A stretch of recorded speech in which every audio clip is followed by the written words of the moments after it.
ரமேஸ்வரி தானே? நான் தான் மிஸ்ஸஸ் ரமேஷ். ராதிகா இந்த வீட்டுல தானே இருக்கா? ஆமா, இங்கதான் இருக்கா. பேயிங் கெஸ்டா. அவ நல்லா இருக்கா? நல்லா இருக்கா. Please come in. உள்ள வாங்க. உட்காருங்க. ஆமா, நீங்க யாரு? நான் அவளுடைய அக்கா. மெட்ராஸ்ல இருந்து வரேன். அக்காவா? அவளுக்கு சொந்தக்காரங்க யாரும் இல்லைன்னு சொன்னாலே. ராதிகா, இங்க பாரு யார் வந்திருக்காங்கன்னு.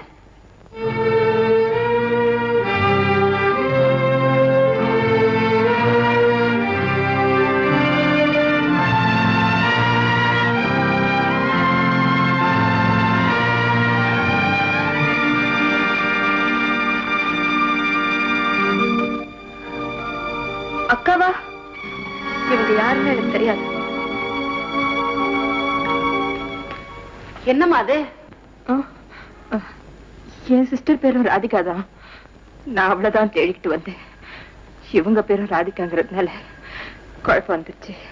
I'm sorry. என் தங்கச்சி ஊருக்கு அழைச்சிக்கிட்டு போனோன்னு எவ்வளவோ ஆசையோட வந்தேன். விதி எனக்கு எதிராக விளையாடுது. நம்பிக்கை இழக்காதீங்க. டெல்லியில 4-5 days தங்கி இருந்தீங்கன்னா கண்டிப்பா உங்க தங்கச்சியை கண்டுபிடிச்சிடலாம். பக்கத்திலேயே ஏதாவது ஹோட்டல் இருந்தா சொல்றீங்களா? ஹோட்டலா? நோ. ஒரு பொண்ணு தனியா ஹோட்டல்ல தங்குறதாவது நீங்க இங்கேயே தங்கி இருக்கலாம். ரொம்ப தேங்க்ஸ்மா. அப்போ அந்த ராதிகாமா ரூம்லயே தங்கிக்கலாமா? அவ ஒரு டைப் ஆச்சே, அவ சம்மதிக்கணுமே. நான் போய் கேட்டு பாக்குறேன். கேட்டு பாருங்க. Madam, may I come in? Yes, come in. மேடமா? மேடம் திம்மர் பாரு.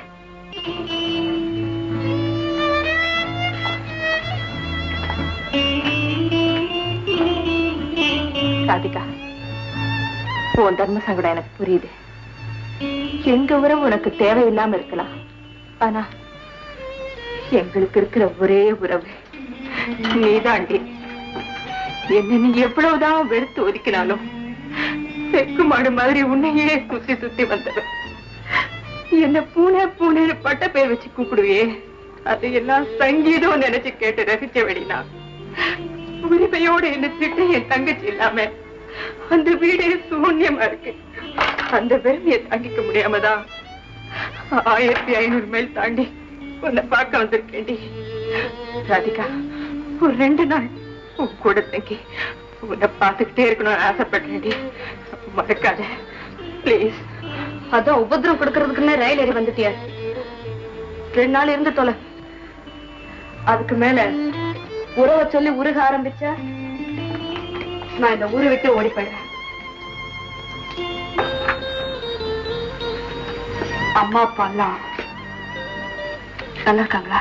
நீ அவங்களை விட்டு பிரிஞ்சதுல இருந்து ஏதோ ஒப்புக்கு உயர் சுமந்துட்டு இருக்காங்க. ராதிகா, உனக்கு பிடிக்குமேனு திருநெல்வேலி அல்வா வாங்கிட்டு வந்திருக்கேன்.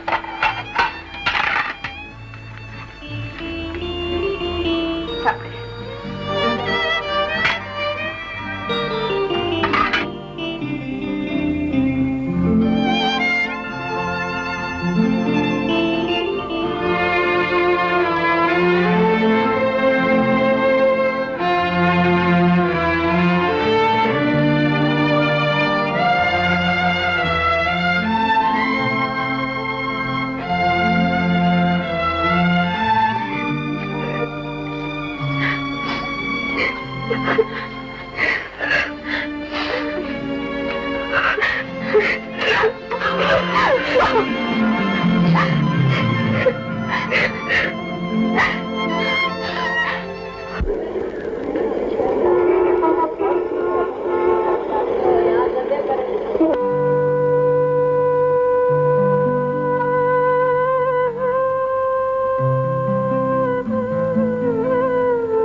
புது பிரஷ், டவல், ஹீட்டர் ஆன் பண்ணிருக்க. சுடு தண்ணிலேயே குளிக்கலாம். பச்சை தண்ணியில குளிச்சா உடம்பு கொத்துக்காது. குளிச்சுட்டு இந்த புடைய கட்டிக்கலாம். விபூதி பூங்க எல்லாம் அங்க வச்சிருக்க. விபூதியா? எனக்கு இல்ல, உனக்காக வீட்டுக்காரம்மா கிட்ட வாங்கி வச்சிருக்கேன். மத்தியானம் சாப்பாடு ஏற்பாடு பண்ணிருக்கேன். கரெக்ட் இதுக்கு வந்துடும். நீ சாப்பிட்டு நான் வரமாட்டேன். கேண்டீன்ல அங்கேயே சாப்பிடுறேன். ஆபீஸ்க்கு டைம் ஆச்சு. ஒரு நிமிஷம். Thank you.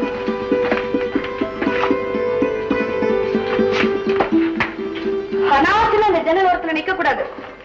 ஏன்னா தளன்னு இருந்தா தூக்கிட்டு போயிடுவாங்க. நல்லபடியா நீ ஊருக்கு போய் சேரணும் இல்லையா? அதான் சொன்னேன்.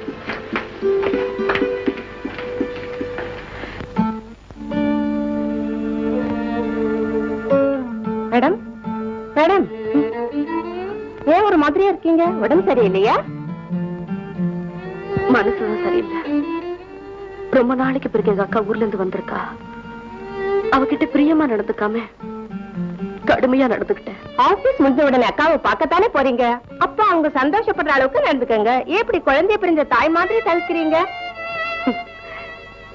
என் மனசாட்சியை நான் சமாதானப்படுத்த வேண்டியிருக்கேன். வெறுங்கையோட வீட்டுக்கு போகாதீங்க மேடம். உங்க அக்காவுக்கு பிடிச்சதா ஏதாவது வாங்கிட்டு போங்க.